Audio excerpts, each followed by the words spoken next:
السلام علیکم everyone, welcome back to another video another episode.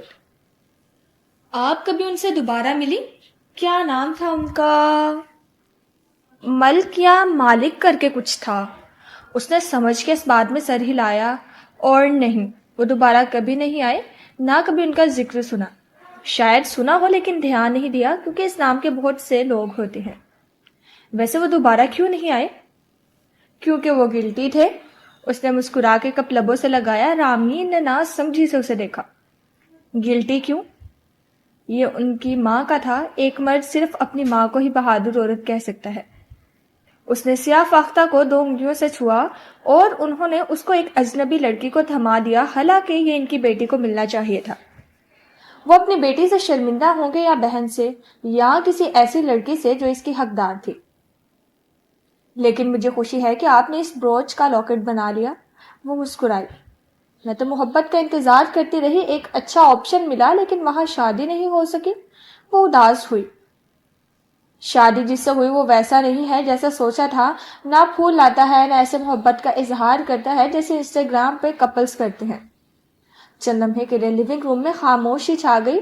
دونوں گونگے ٹی وی پہ نظر آتے مناظر دیکھنے لگے۔ ویسے مالا، کیا اتنے برس میں زیاد کے سوا آپ کی زندگی میں دوسرا کوئی آپشن نہیں آیا؟ کوئی ایسا جس کے لیے دل نے ہاں کی ہو لیکن قسمت نے نہ کر دی ہو؟ وہ اس بات پہ چونکی، چائے کا گرم گھونٹ اندر تک کچھ چلا گیا۔ پھر دھیرے سے اس نے کپ رکھا۔ آیا تھا۔ شبنم لفٹ کے قریب کھڑی تھی جب اس نے دور سے آفس سے ماہر کو نکلتے دیکھا۔ آج جمعے کی شام تھی اور وہ بدلے ہوئے لباس میں نظر آ رہا تھا۔ یہ وہ لباس نہیں تھا جس میں وہ صبح آفس آیا تھا۔ اس نے سر جھکا لیا اور اس کا انتظار کرنے لگی۔ ماہر کے قدم قریب آئے، یہاں تک کہ اس کو جوگرز دکھائی دیے۔ شبنم نے نگاہ اٹھا کے اسے دیکھا۔ وہ جینز اور شرٹ میں ملبوس تھا۔ شرٹ کے بٹن سامنے سے بند تھے اور آستین پورے تھے۔ بازو پہ جیکٹ لپیٹ رکھی تھی۔ مسکرا کے ہاتھ بڑھایا۔ شبنم نے کار کی چابی اور کیش کا لفافہ اسے تھمایا۔ تم اتنی اداس کیوں ہو؟ وہ لفٹ کال کر رہی تھی جب ماہر نے دونوں چیزیں جیب میں رکھتے ہوئے پوچھا۔ شبنم نے بس ایک ناراض سی نظر اس پہ ڈالی۔ آپ یاسمین سے ملنے جا رہے ہو نا؟ ہاں، اور میرا فون تم رکھو گی؟ اردل کو دے دینا، وہ گھر لے جائے گا۔ لفٹ کے دروازے کھلے تو وہ دونوں اندر سوار ہوئے۔ ماہر نے پھر سے بغور اس کا چہرہ دیکھا جو بجھا ہوا تھا۔ کس بات پہ غم زدہ ہو؟ زارا خانم نے مجھ سے یاسمین کے بارے میں پوچھا تھا۔ اور تم نے کیا کہا؟ وہ سامنے دھاتی دروازے میں دونوں کا عکس دیکھ رہا تھا۔ لفٹ نیچے جا رہی تھی۔ وہی جو آپ نے کہنے کے لیے کہا تھا، اور وہ سچ تھا، اس میں کچھ بھی جھوٹ نہیں تھا۔ اس نے شانے اچکائے۔ شبنم انہی خفا نظروں سے اسے دیکھ رہی تھی۔ پورا سچ نہیں تھا۔ آپ نے مجھے یہ بتانے سے منع کیا تھا کہ آپ کا یاسمین سے کیا تعلق ہے۔ کیونکہ میں چاہتا ہوں کہ زارا واپس چلی جائے اور اپنی زندگی شروع کرے۔ وہ دوسرے کسی طریقے سے نہیں جائے گی۔ تم نے جو کیا اس نے زارا کی مدد کی ہوگی۔ لفٹ کے دروازے کھلے، وہ باہر نکل گیا۔ شبنم خفگی سے اسے دیکھے گئی۔ وہ گلاس ڈور سے باہر نکلتے ہوئے جیکٹ پہن رہا تھا۔ ریسیپشنسٹ نے اسے ایک شام لار کہہ کے شام بخیر کہا۔ ڈرائیور ہاتھ باندھے کھڑا تھا۔ اس نے اسے جانے کا اشارہ کیا اور خود ڈرائیونگ ڈور کی طرف بڑھ گیا۔ قریباً 11 ماہ بعد وہ یاسمین سے ملنے جا رہا تھا۔ شبنم نے گہری سانس لی اور اپنا ٹیبلٹ نکالا جس پہ ماہر کا شیڈول لکھا تھا۔ آج شام کے شیڈول میں ایک ہی سطر درج تھی: سائیکو تھراپسٹ ڈاکٹر یاسمین کے ساتھ سیشن شام 5 بجے۔ اس نے انگلی پھیر کے اس سطر کو کاٹ کر دیا۔ آج کے دن کا تمام کام ہوا۔ اب وہ سوموار تک فارغ تھی۔ ڈاکٹر یاسمین پیٹرودا کا کلینک اس کے گھر کے آدھے حصے پہ بنا تھا۔ وہ ایک شاہانہ طرز کا بنگلہ تھا جس کے 3 طرف لان تھا اور سامنے ڈرائیو وے۔ یاسمین خانم آپ کا انتظار کر رہی ہیں۔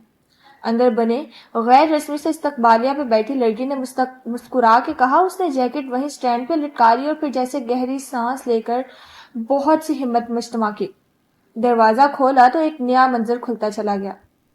وہ ایک طویل اسٹڈی روم تھا جس کی چھت 2 منزلہ تھی، اونچی تھی۔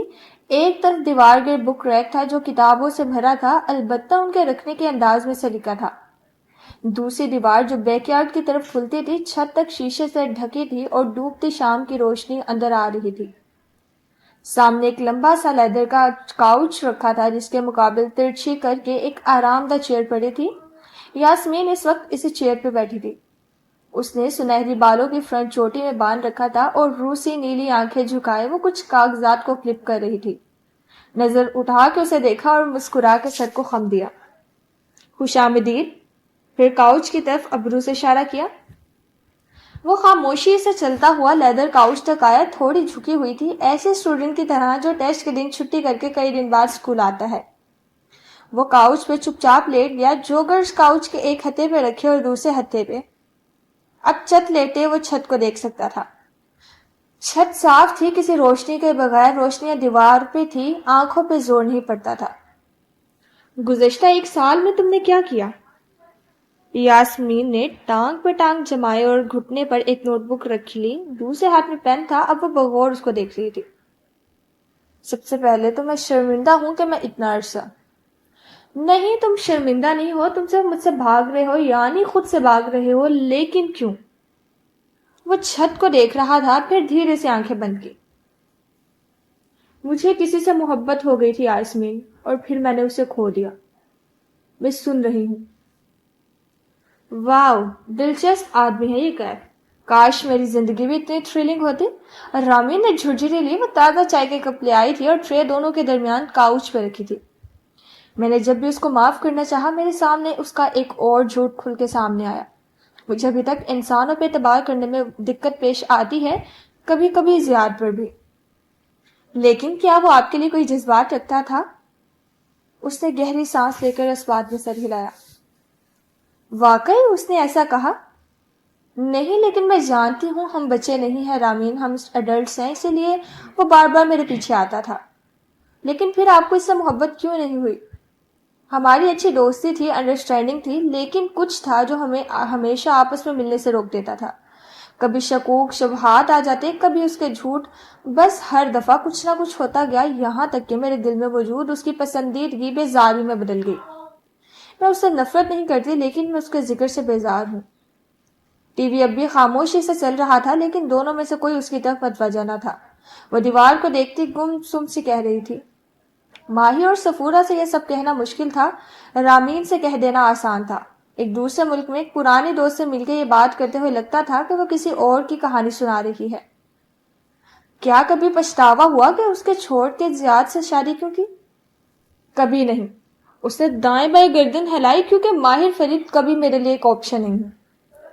لیکن وہ آپ کو پسند کرتا تھا۔ ہاں، لیکن اس نے ایسا کبھی کہا نہیں۔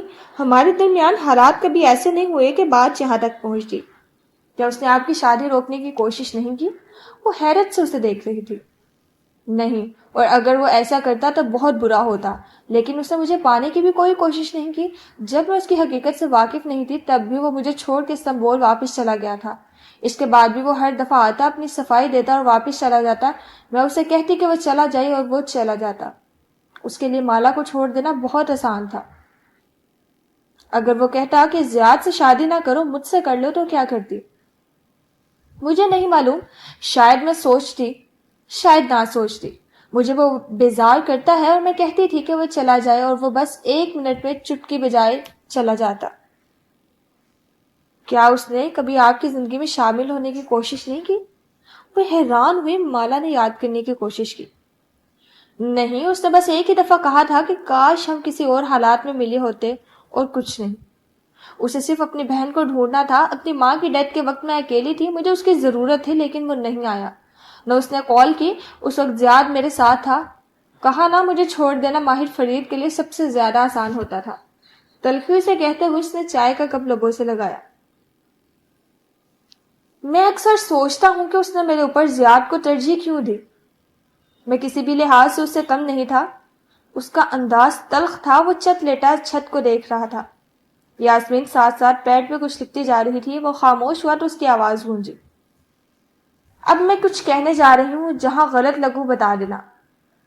تم نے اسے اپنا نام اور کہانی جھوٹی بتائی، تمہاری مجبوری تھی، میں سمجھ سکتی ہوں، لیکن پھر تم اپنے منہ سے اپنا سچ بتائے بغیر اسے چھوڑ کے استنبول آ گئے۔ اس کو کسی اور سے تمہارا سچ معلوم ہوا اور وہ تم سے نفرت کرنے لگی۔ تم ایسے کہہ رہی ہو جیسے… وہ تیزی سے بولا، پھر رکا۔ ہاں، یہ درست ہے۔ پھر تم کئی دفعہ… اس کے پاس گئے، لیکن ہر دفعہ اس کے پاس تمہارے لیے ایک نیا الزام ہوتا جس میں کچھ حقیقت بھی تھی، اور ہر ملاقات کے آخر پہ وہ تمہیں جانے کے لیے کہتی اور تم چلے جاتے۔ درست؟ تم نے اس کو زیاد سے شادی کرنے سے نہیں روکا، نہ تم نے اس کو زیاد کی حقیقت بتائی۔ وہ سنجیدگی سے پوچھ رہی تھی۔ وہ یقین نہ کرتی۔ درست یا غلط؟ یاسمین نے ابرو اٹھایا۔ درست۔ اس نے جیسے کڑوا گھونٹ بھرا۔ تم نے کسی بھی موقع پہ اس سے اپنی محبت کا اظہار نہیں کیا، تم نے اس کو اپنانے کی کوئی کوشش نہیں کی، تمہارے لیے اس کو چھوڑ کے جانا بہت آسان تھا۔ درست۔ لیکن میں اس پہ اپنا فیصلہ تھوپ دیتا اور زبردستی اس کی شادی نہ ہونے دیتا تو کیا میں خود کو آئینے میں پیش کر سکتا؟ اس نے آنکھیں کھولی۔ اب وہ چھت سے ملحقہ شیشے کی دیوار کو دیکھ رہا تھا جس کے پار سبزہ زار دکھائی دے رہا تھا۔ ماہر، یہ دو الگ باتیں ہیں۔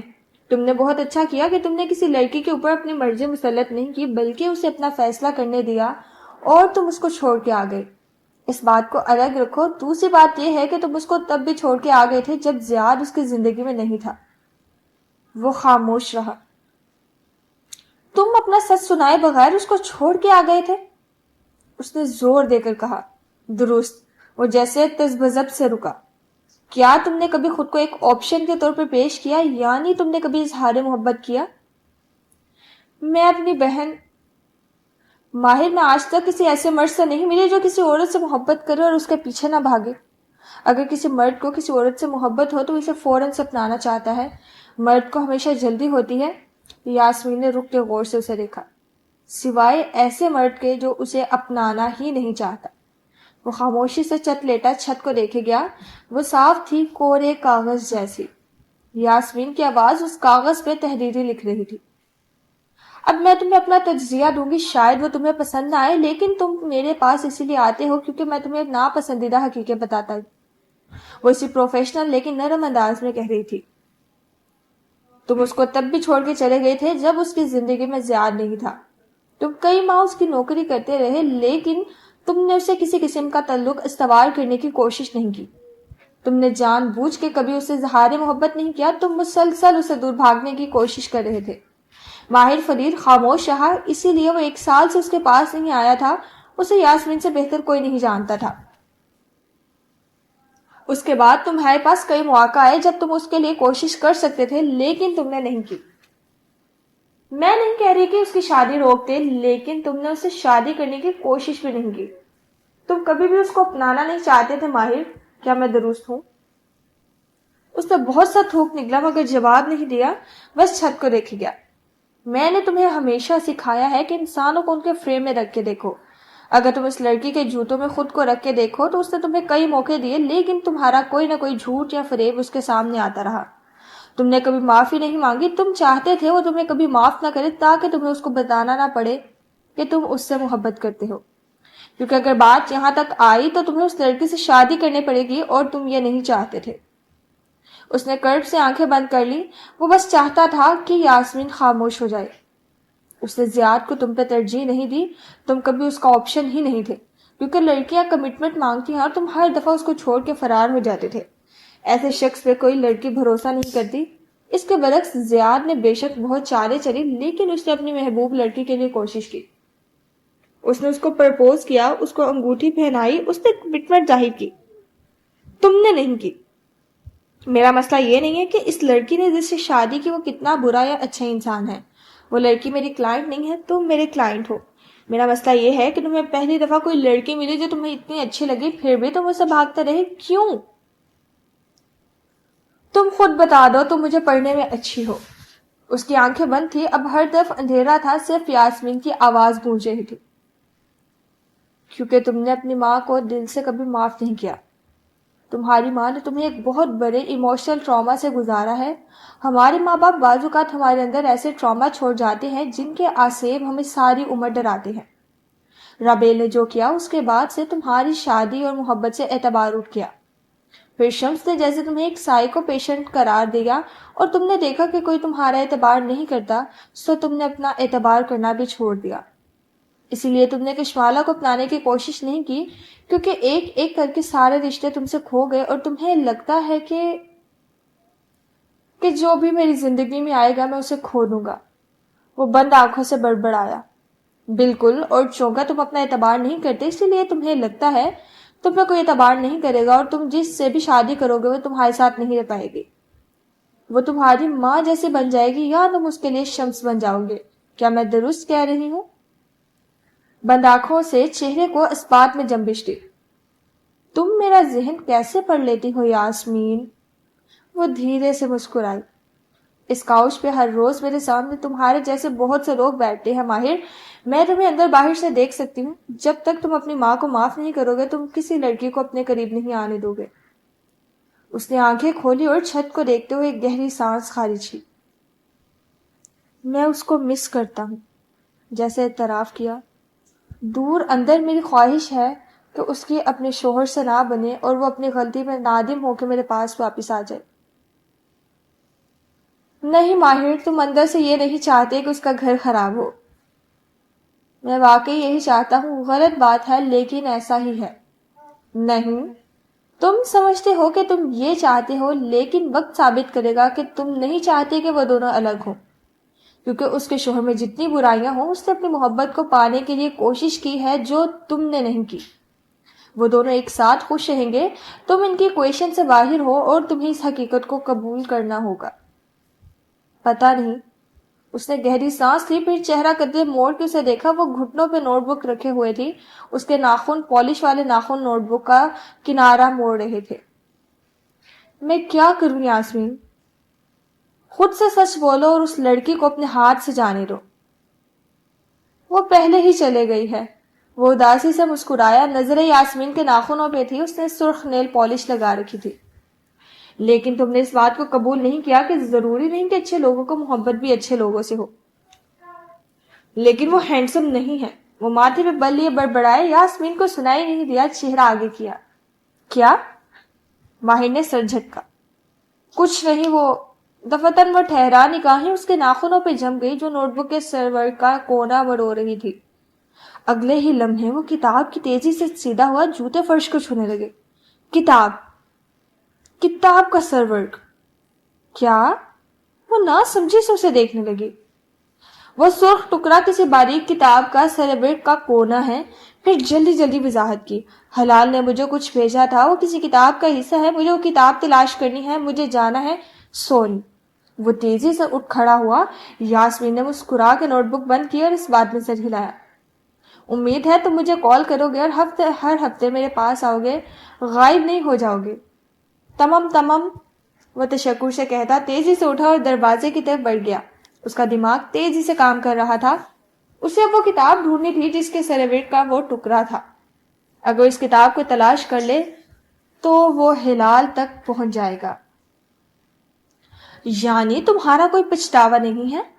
وہ دونوں اب تک لاؤنج کے صوفے پہ بیٹھی تھی، کھڑکیوں کے باہر شام اتر رہی تھی، زیاد کے آنے کا وقت ہونے والا تھا، رامین کے شوہر کی واپسی بھی متوقع تھی۔ نہیں، زیاد ایک اچھا شوہر ہے۔